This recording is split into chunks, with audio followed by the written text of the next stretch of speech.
Welcome to the Inspire and Learn series. We are the Multi-Hull Group, a multi-award-winning dealership in Australia, specialising in catamarans.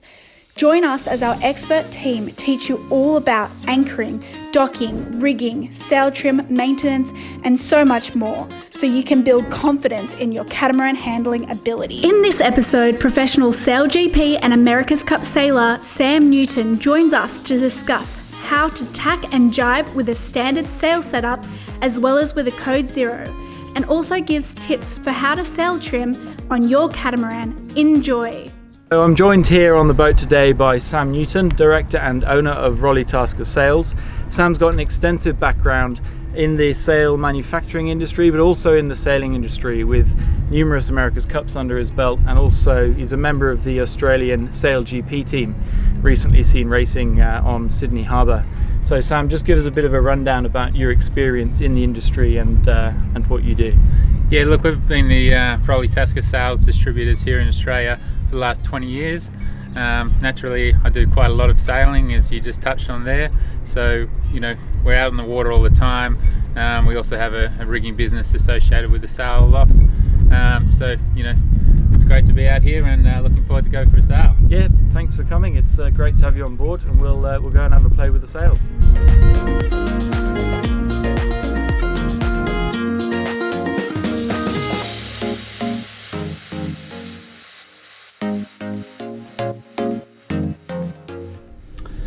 So we're currently sailing along. We're in about 6 knots of wind. The wind is quite light at the moment, but we've set the sails for the conditions that we're in. We're about 35 degrees off the wind. So Sam, just talk us through the settings on the sails that we've got at the moment. And yeah, I think the key things right now is you want to keep the wind flowing over the sail. So the biggest indicator on the mainsail is when you have a look and there's 2 little telltales at the back of it. So we just want to keep them flying, and to do that we want to make sure we don't have the main sheet on too tight. If the mainsail's on too tight, you'll start to see those telltales start to drop, and if we ease a little bit, you'll get them flowing again, and that's what we're looking for. So in the lighter air and you want to go upwind, one of the key things is to get the boom up on the center line of the boat. So we've done that by using the traveller. So in the light air, we've got the traveller coming up to windward. We're about 500 mil to windward at the moment, and the boom's sitting nicely on center line, and the top of the sail's flowing, so we didn't have to pull too much main sheet on to do that. And the boats are, whilst we're not going that quickly, there's not much wind, but we're still getting along nicely. what are we going to be looking for, and what are our actions going to be as the wind starts to pick up from above 6 knots where we're at now? Yeah, look, the first thing is, you know, the boat's going to start to power up, the sails will start to power up, and you know, the next move, being the mainsail, one of the biggest sails on the boat, will be to start to dump some of that power to keep the boat in control and going fast. And so the first thing would be looking at easing the traveller down. You know, at the moment we're up to windward in the light air, but you know, once we get above sort of 10-12 knots, we're going to want to have that traveller starting to ease almost down to leeward.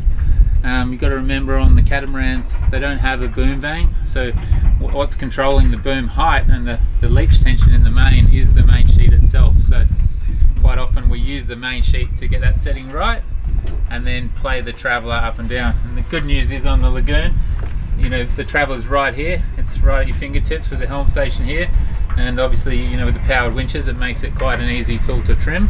The main sheet controls the leech of the mainsail. Right here, what we're going to look at is an indication when there's too much main sheet on, and what we call not enough twist in the top of the mainsail, causing the mainsail to stall. So we're going to have a look up, and you'll see the top couple of leech telltales right at the back of the sail starting to dance around like doing funny things, or tucking themselves behind the sail. So now what we're going to do is we're going to get Joe to ease the main sheet about 1/2 metre, and we're going to look up and see if we can get those couple of leech telltales to start flowing. Once we can get them flowing straightly out the back for the majority of the time, that's a good indication that the sail's nearly set right. We also have telltales on the headsail, and the good indicator is to look at the telltales about 1/3 of the way up. And right in front of me, you'll see the leeward telltale is dancing around to leeward of the sail. That's a good indicator that the headsail is over trimmed, or the sheet's on too tight. So what we're trying to get here is both telltales flowing evenly, or even the windward one being a little bit up from horizontal. So I'll get Joe to ease the sail now, and we'll just have a look at the change. You can already see the leeward telltales now flowing. indicator we're at a pretty nice trim. And there we go, the windward one just starting to raise. If you've got the windward one going up too high all the time, that's an indicator that you're under trimmed. So the key things, leeward one going crazy, over trimmed, windward one starting to raise and go crazy, you're under trimmed. We're in upwind mode here, we've got about 10 knots. The next move is we're going to transition down to a reach and into downwind. So we've got a couple of controls we're going to be looking at. One is obviously the steering wheel. So we're going to get Joe to come down to about 90 degrees off the wind. And whilst he does that, he's just going to ease the main sheet, the headsail sheet, and we might even drop the traveller down the track. So we're slowly bearing away. We're going to see both sails start to ease. So both sails are coming out here. And look, the key thing to look at, like upwind and downwind, you know, an obvious one for the person that's newer to sailing is just trying to avoid the big bubble at the front of the sail. If you've got the front of the sail sort of backwinding into you or a bit of a bubble there, that's a good indicator that you probably eased a little bit too much. So another one to be mindful of in the long passages or journeys is to be respectful of the mainsail. And what we need to do is just to try and avoid the sail hitting hard against the shrouds for long periods of time. The thing about the VPLP latest generation of lagoon design is we now have a self-tacking headsail. So what they've done is they moved the mast slightly further aft, which allows you this really easy self-tacking sail, while it's still giving you a big powerful sail for reaching and downwind.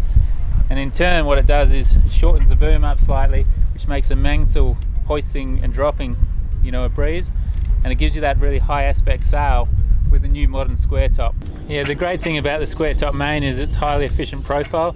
Being very high aspect with a lot of sail area up top, it allows the sail to automatically twist and get rid of power when you don't need it. The other good thing in the light air, you've got a lot of sail area up high, which means you can grasp the highly efficient undisturbed wind at the top of the mast. So Sam, just bearing in mind all these features and design elements of this rig that we've been talking about, just talk us through tacking and jibing on this boat using the two sails that we've been discussing.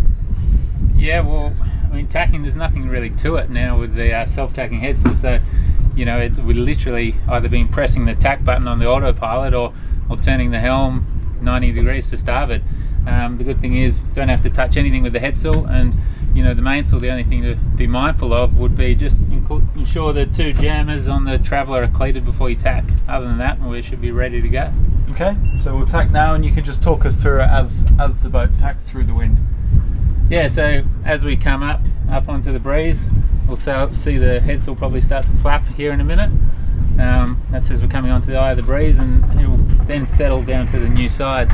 At that point, once it settles down, we know we're about roughly on angle, and we can also use the instruments as well. So there we go. You can sort of hear the sails quieten down to stop flapping. We've got the full of wind now, so we'll just straighten the boat up here and off on our next journey. So we're just cruising along downwind here now. Next move is going to be go for a gybe. So again, like a tack, quite simple. New self-tacking headsail. It's just going to sort itself out and flop across. The only thing to be wary of now, the mainsail's eased, we don't want the boom smashing across. So as we come away here, we're going to go through jibing over here. I'm just going to tail up the slack of the mainsail by hand here and ease it out after we cross 180 degrees. So we're just bearing away now, and I'm going to start to just take up the slack of the mainsail just so we don't have it bang across too hard.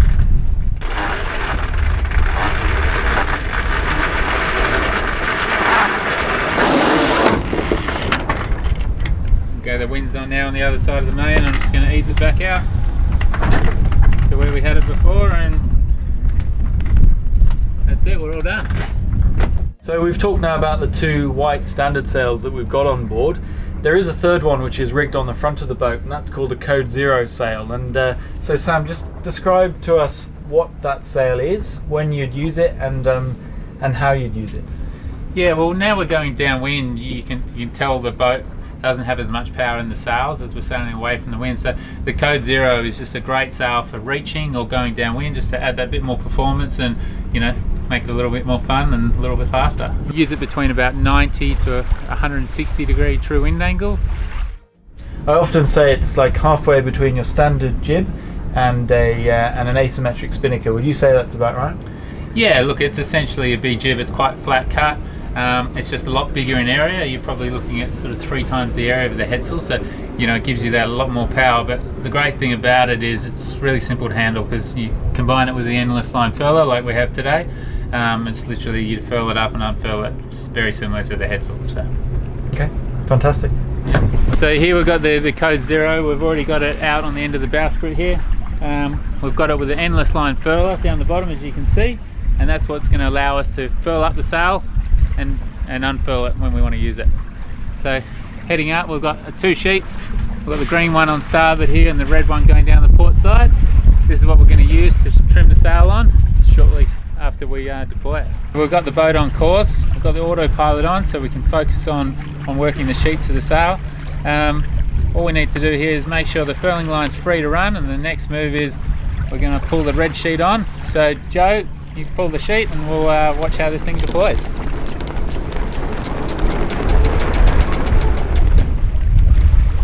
Well, the easiest way to trim the sail is to just ease the sail until you get it to start to backwind a little bit on the luff, and then just trim it back on a little bit.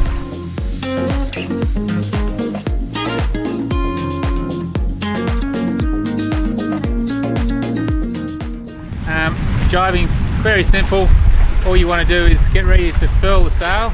It's always safest to completely just furl the sail in. So we're just easing the sheet, pulling on the furling line till the sail wraps up. It takes about 30 seconds. And we'll jibe the boat, get on course. Once you're settled, everyone's comfortable, it's as easy as just pulling the sheet again and letting the furling line roll out.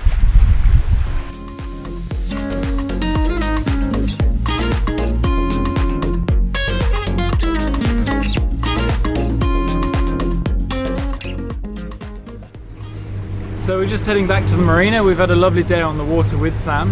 We've looked at some really key aspects of trimming a boat in various situations. And Sam, I'd just like to say thank you very much for joining us. We hope you enjoyed your sail on the lagoon, and hopefully we'll get you back on one before too long. Thank you.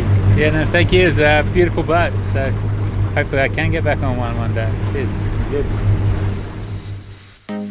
If you enjoyed this episode, please give it a like and subscribe. In the next episode, we're going to teach you how to put a reef in your mainsail. We'll see you then.